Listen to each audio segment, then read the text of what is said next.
മഞ്ഞിൽ വിരിഞ്ഞ പൂവിൻ്റെ പുതുപുത്തൻ വിശേഷങ്ങളിലേക്ക് എല്ലാവർക്കും സ്വാഗതം. അങ്ങനെ മല്ലികാമ്മ വക്കീലിൻ്റെ അടുത്ത് നിന്ന് പോവാൻ തുടങ്ങുന്നതും വക്കീൽ അവരുടനെ വരുമെന്ന് പറയുമ്പോൾ വന്നോട്ടെ, സന്തോഷമേ എനിക്കുള്ളൂ, ഞാൻ അവരെ ഹൃദ്യമായി തന്നെ സ്വാഗതം ചെയ്യുമെന്ന് പറഞ്ഞിട്ട് മല്ലികാമ്മ അവിടെ നിന്നും പോവാണ് കേട്ടോ. അതിനുശേഷം കെട്ടും മാറാപ്പൊക്കെ എടുത്തുകൊണ്ട് പ്രതിഭയും സുധയും രാധാമണിയും മല്ലികാമ്മയുടെ വീട്ടിലേക്ക് വരുന്നുണ്ട്. നേരെ അകത്തേക്ക് കയറി വന്നിട്ട് സുധ മല്ലികാമ്മയോടായിട്ട് പറയുന്നുണ്ട്, ഇതിൻ്റെ വല്ല ആവശ്യവും ഉണ്ടായിരുന്നോ?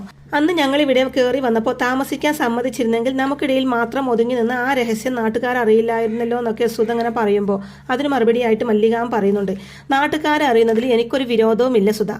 എന്താ അവരറിയുന്നത്? എൻ്റെ ഭർത്താവ് പ്രതാപ് മറ്റൊരു പേരിൽ മറ്റൊരു സ്ഥലത്ത് വേറൊരു സ്ത്രീയെ വിവാഹം കഴിച്ചു. ബുദ്ധിയുള്ളവർ അപ്പോൾ ചിന്തിക്കുന്നത് എന്താ? എവിടെന്നോ കയറി വന്ന പ്രതാപിനെ അയാളുടെ ഊരും പേരും വിലാസവും തറവാടും ഒന്നും തിരക്കാതെ നീ സ്വന്തമാക്കി എന്നാണ്. കുറ്റം എനിക്കല്ല, നിനക്കാണ് അവർ കൽപ്പിച്ചു തരാൻ പോകുന്നതെന്നൊക്കെ പറയുന്നുണ്ട് മല്ലികാമ്മ. എന്നോട് രാമചന്ദ്രൻ എന്ന ഇവളുടെ അച്ഛൻ പറഞ്ഞത് അങ്ങേര് ഒരു അനാഥയാണെന്നാണെന്നൊക്കെ സുധ പറയുന്നതും മല്ലികാമ്മ പറയുന്നുണ്ട്, ഉടനെ നിങ്ങൾ കയറി വിശ്വസിച്ചു.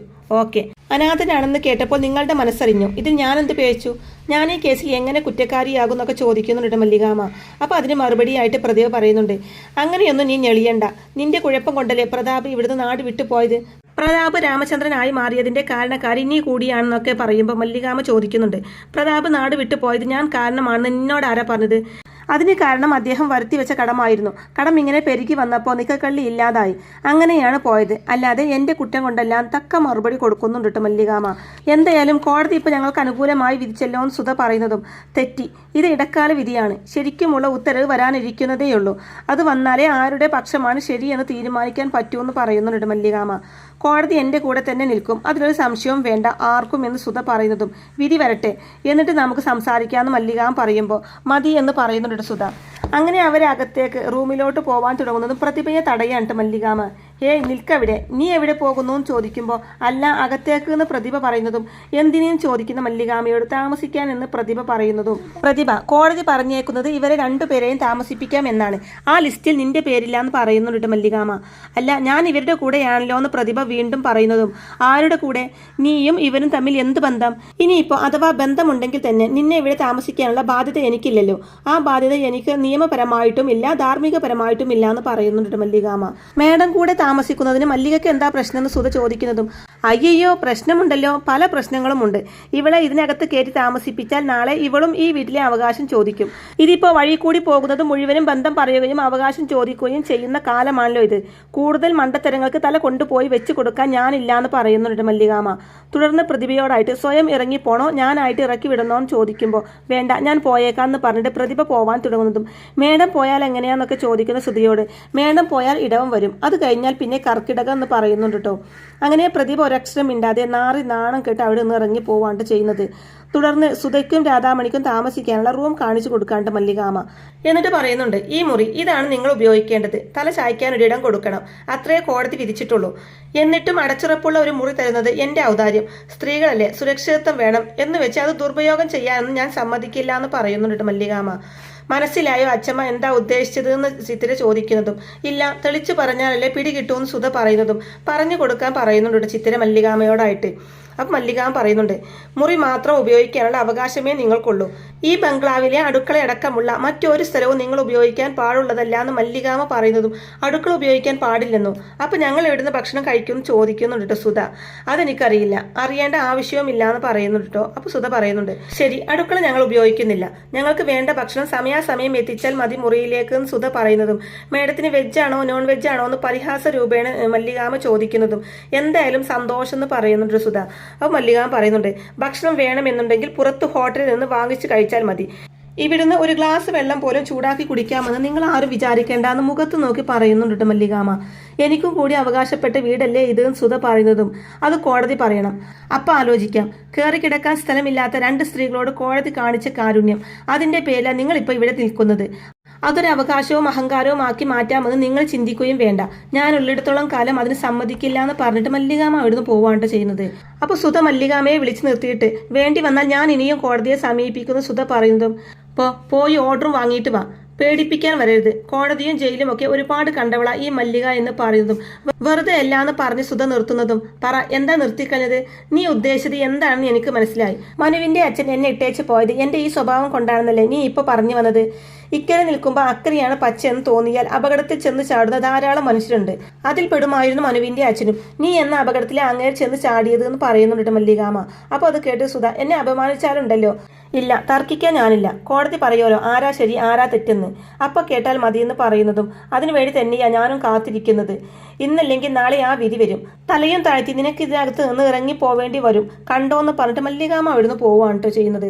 അങ്ങനെ മല്ലികാമ അവിടുന്ന് പോയതിനു ശേഷം രാധാമണി സുധയോടായിട്ട് അമ്മയ്ക്ക് വല്ല കാര്യമുണ്ടായിരുന്നു അവരുമായിട്ട് ഉടക്കാൻ എന്ന് ചോദിക്കുന്നതും അപ്പൊ അവര് പറഞ്ഞതോ, നിന്റെ അച്ഛൻ വന്നു ചാടിയ അപകടമാണത്ര ഞാൻ. ആണോടി? ഞാനില്ലായിരുന്നെങ്കിൽ നിന്റെ അച്ഛൻ ഇത്രയും കാലം ജീവിച്ചിരിക്കില്ലായിരുന്നു.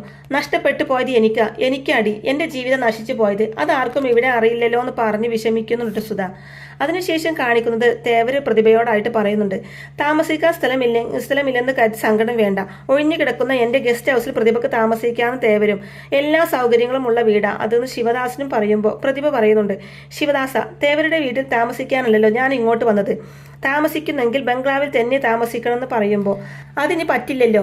സുധയോട് താമസിക്കാൻ പറഞ്ഞതുപോലെ പ്രതിഭയോട് താമസിക്കാൻ കോടതി പറയില്ലല്ലോ എന്ന് തേവര് പറയുമ്പോൾ അതെ, അപ്പൊ പിന്നെ എങ്ങനെ ആ ആഗ്രഹം നടക്കുന്നു ചോദിക്കുന്നുണ്ട് ശിവദാസനും. അപ്പൊ പ്രതിഭ പറയുന്നുണ്ട്, എങ്ങനെയെങ്കിലും നടത്തിയെടുത്തേ പറ്റൂ, അല്ലെങ്കിൽ ഇതുവരെ ചെയ്തത് മുഴുവൻ വെറുതെയാവും. ആ മല്ലികയുടെ സ്വഭാവം അറിയാലോ, ആ സുധയുടെ മനസ്സ് പോലും മാറ്റിക്കളഞ്ഞെന്ന് വരും. അങ്ങനെ സംഭവിക്കാതിരിക്കണമെങ്കിൽ ഞാൻ അവിടെ തന്നെ വേണം. ഞാനില്ലെങ്കിൽ സുധയുടെ കയ്യിൽ നിന്ന് ഒപ്പും വാങ്ങിച്ച് നക്കാപ്പിച്ചും കൊടുത്ത് പടി ഇറക്കി വിടാൻ പോലും ആ മല്ലിക മടിക്കില്ല എന്ന് പറയുന്നുണ്ട് പ്രതിഭ. അതിന് സുധ സമ്മതിക്കുമെന്ന് തേവര് ചോദിക്കുന്നതും പ്രതിഭ പറയുന്നുണ്ട്, സുധയ്ക്ക് ക്യാഷിന് അത്യാവശ്യമുണ്ട്. ഇപ്പൊ അവൾ 10 ലക്ഷം കൊടുത്തു. അത് തന്നെ വലിയ തുകയായിട്ട് സുധ കാണുന്നത്. ഈ 10ന്റെ കൂടെ ഒരു 15 കൂടെ കൊടുത്താൽ സുധ സമ്മതിക്കുന്നൊക്കെ പറയുമ്പോൾ അതിന് 25 വളരെ കുറവല്ലേ എന്ന് തേവര് ചോദിക്കുന്നതും അത് നമുക്ക് സുധക്ക് അങ്ങനെയല്ല തോന്നുന്നതെങ്കിലോ 3 കോടിയിൽ കുറയാത്തത് കിട്ടണം.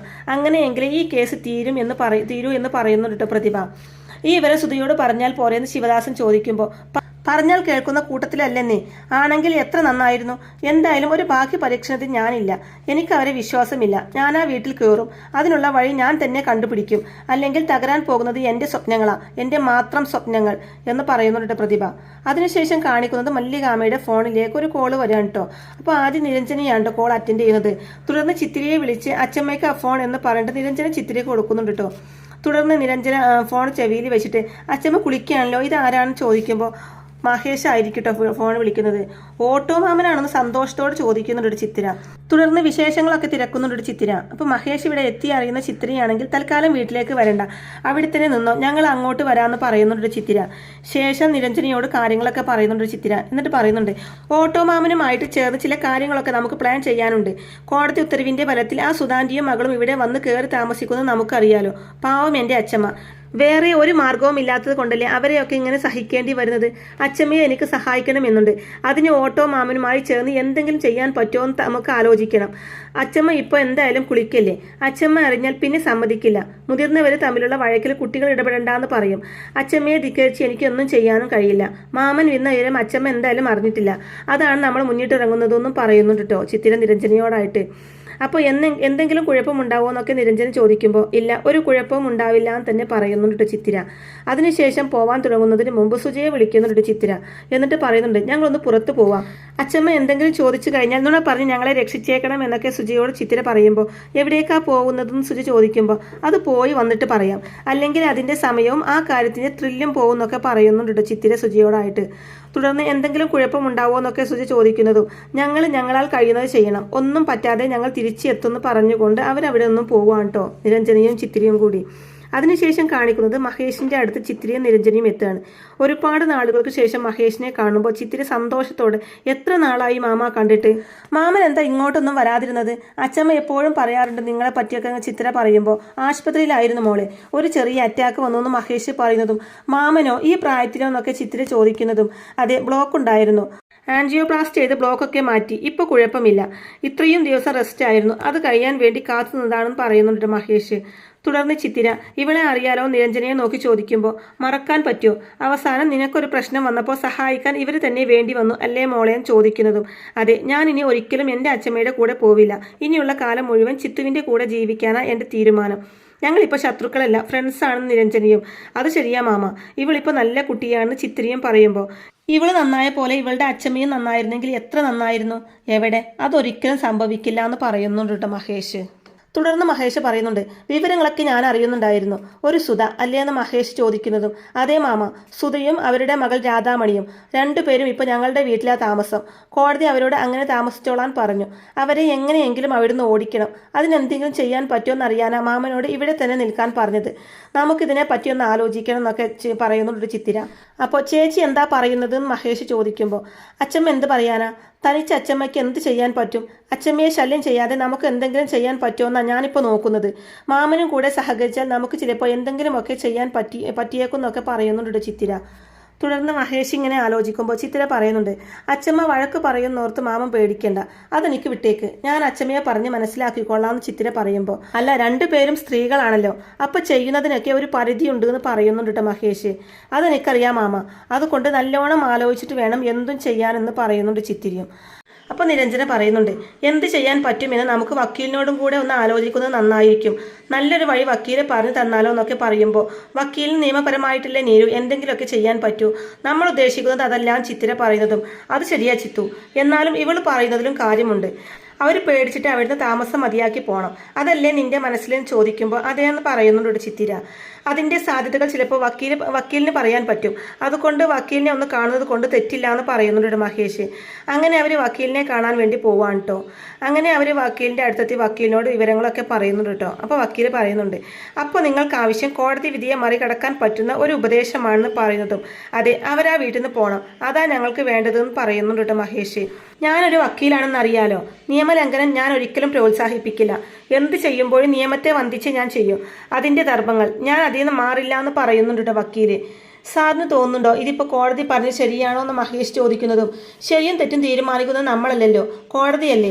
ഈ വിധിയിൽ നിങ്ങൾക്ക് എന്തെങ്കിലും അഭിപ്രായ വ്യത്യാസമുണ്ടെങ്കിൽ മേൽക്കോടതിയിൽ പോവാമായിരുന്നല്ലോ, എന്തുകൊണ്ട് നിങ്ങൾ അത് ചെയ്തില്ല എന്നൊക്കെ വക്കീല് പറയുമ്പോൾ, എൻ്റെ അച്ഛമ്മയ്ക്ക് ഇതിന് താല്പര്യം ഉണ്ടായിരുന്നില്ല എന്ന് ചിത്തിര പറയുന്നതും, അപ്പോൾ പിന്നെ കോടതി വിധി അനുസരിച്ചല്ലേ പറ്റൂന്ന് പറയുന്നുണ്ട് വക്കീല്.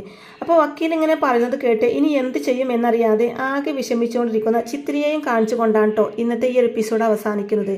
അങ്ങനെ മഞ്ഞൾ വിരിഞ്ഞ പൂവിൻ്റെ വളരെ ത്രില്ലിംഗ് ആയിട്ടുള്ള നല്ല അടിപൊളി എപ്പിസോഡുകളൊക്കെ ആയിരിക്കും കേട്ടോ ഇനി വരാനിരിക്കുന്നത്. അപ്പോൾ ഈ റിവ്യൂ ഇഷ്ടമായിട്ടുണ്ടെങ്കിൽ വീഡിയോ ലൈക്ക് ചെയ്യാനും ചാനൽ കൂടി ഒന്ന് സബ്സ്ക്രൈബ് ചെയ്ത് സപ്പോർട്ട് ചെയ്യാനും മറക്കല്ലേ ഫ്രണ്ട്സ്. താങ്ക്